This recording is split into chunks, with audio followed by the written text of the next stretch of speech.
Hello, my dear children. Myself Sujata. Hope you all are doing well.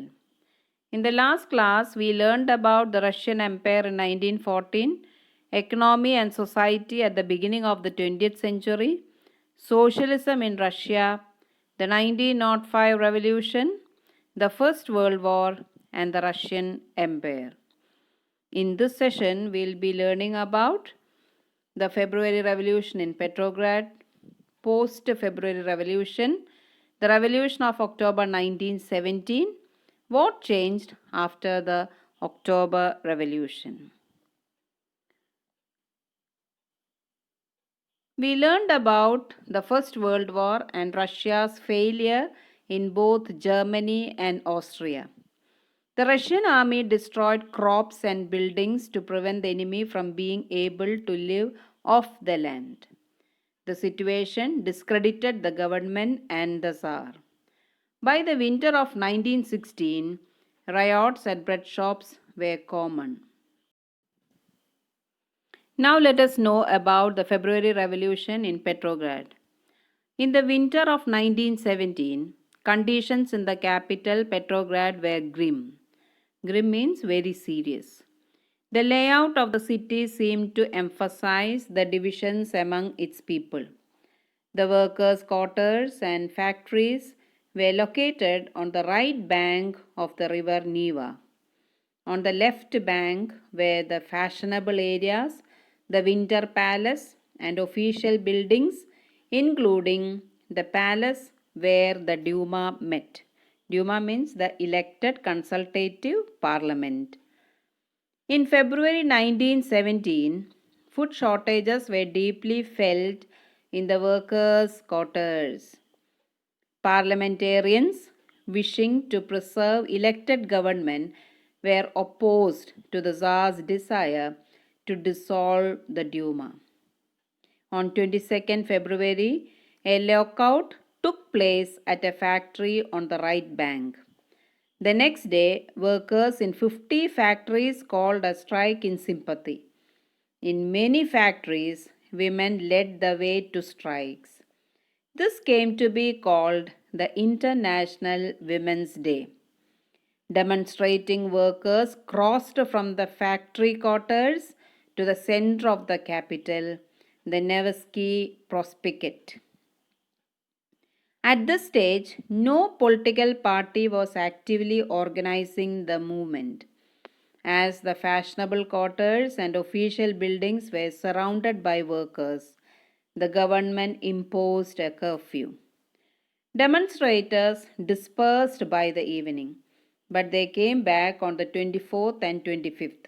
The government called out the cavalry and police to keep an eye on them. He followed their advice and abdicated on 2nd March. Soviet leaders and Duma leaders formed a provisional government to run the country. Russia's future would be decided by a constituent assembly elected on the basis of universal adult suffrage. Suffrage means the right to vote in political elections. Petrograd had led the February Revolution that brought down the monarchy in February 1917.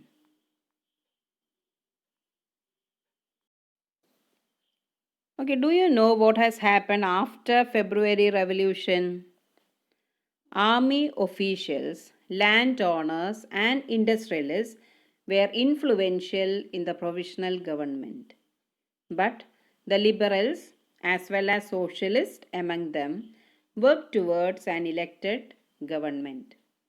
Restrictions on public meetings and associations were removed. Soviets, like the Petrograd Soviet, were set up everywhere, though no common system of election was followed. Do you know what the April thesis is? In April 1917, the Bolshevik leader Vladimir Lenin returned to Russia from his exile. He and the Bolsheviks had opposed the war since 1914. Now he felt it was time for Soviets to take over power. He declared that the war be brought to a close. land be transferred to the peasants, and banks be nationalized. These three demands were Lenin's April thesis. He also argued that the Bolshevik Party rename itself the Communist Party to indicate its new radical aims. Most others in the Bolshevik Party were initially surprised by the April thesis.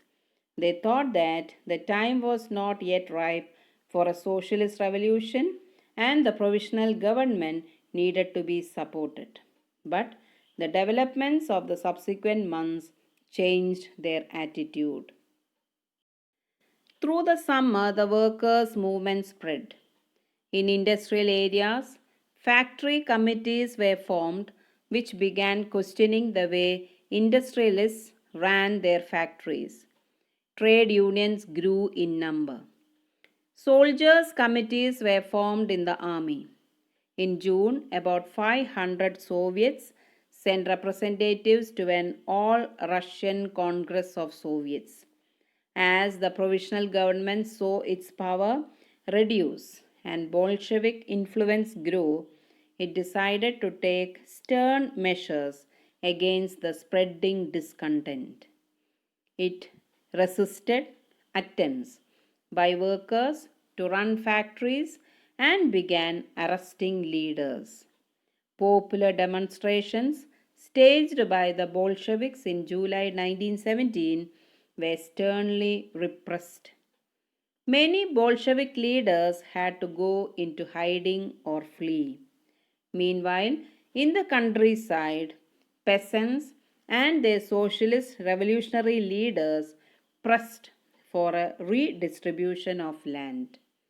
Land committees were formed to handle this. Encouraged by the socialist revolutionaries, peasants seized land between July and September 1917. Now let us try to know about the revolution of October 1917. As the conflict between the provisional government and the Bolshevik grew, Lenin feared the provisional government would set up a dictatorship. In September, he began discussions for an uprising against the government. Bolshevik supporters in the army, Soviets, and factories were brought together. On 16th October 1917, Lenin persuaded the Petrograd Soviet and the Bolshevik Party to agree to a socialist seizure of power. A military revolutionary committee was appointed by the Soviet under Leon Trotsky to organize the seizure. The date of the event was kept a secret. The uprising began on 24th October. Sensing trouble, Prime Minister Kerensky had left the city to summon troops. At dawn, military men loyal to the government seized the buildings of two Bolshevik newspapers. Pre-government troops were sent to take over telephone and telegraph offices and protect the Winter Palace. In a swift response, the Military Revolutionary Committee ordered its supporters to seize government offices and arrest ministers. Late in the day, the ship Aurora shelled the Winter Palace. Other vessels sailed down the Neva and took over various military points. By nightfall, the city was under the committee's control and the ministers had surrendered. At a meeting of the All Russian Congress of Soviets in Petrograd, the majority approved the Bolshevik action. Uprisings took place in other cities. There was heavy fighting, especially in Moscow, but by December, the Bolsheviks controlled the Moscow Petrograd area. Okay, let us see what changed after October Revolution. The Bolsheviks were totally opposed to private property. Most industry and banks were nationalized in November 1917. This meant that the government took over ownership and management. Land was declared social property, and peasants were allowed to seize the land of the nobility. In cities, Bolsheviks enforced the partition of large houses according to family requirements. They banned the use of the old titles of aristocracy. To assert the change, new uniforms were designed for the army and officials. Following a clothing competition organized in 1918, when the Soviet hat Budinovka was chosen, the Bolshevik Party was renamed the Russian Communist Party. In November 1917, the Bolsheviks conducted the elections to the Constituent Assembly, but they failed to gain majority support. In January 1918, the Assembly rejected Bolshevik measures and Lenin dismissed the Assembly. He thought that all Russian Congress of Soviets was more democratic than an assembly elected in uncertain conditions. In March 1918, despite opposition by their political allies, the Bolsheviks made peace with Germany at Brest-Litovsk. In the years that followed, the Bolsheviks became the only party to participate in the elections to the All Russian Congress of Soviets, which became the parliament of the country. Russia became a one party state. Trade unions were kept under party control. The secret police called the Chega first and later OGPU and NKVD punished those who criticized the Bolsheviks. Many young writers and artists rallied to the party because it stood for socialism and for change. After October 1917, this led to experiments in the arts and architecture. But many became disillusioned because of the censorship the party encouraged.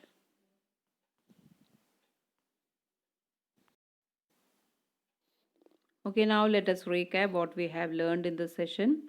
We have learned about the February Revolution in Petrograd, formation of the Petrograd Soviet, how a provisional government was formed, and what changed after an October Revolution. Now it's time for you to do an activity. Read the two views on the revolution in the countryside as given in box 3, page 40 of the textbook. Imagine yourself to be a witness to the events. Write a short account from the standpoint of an owner of an estate, a small peasant, and a journalist. Okay, meet you in the next session. Thank you.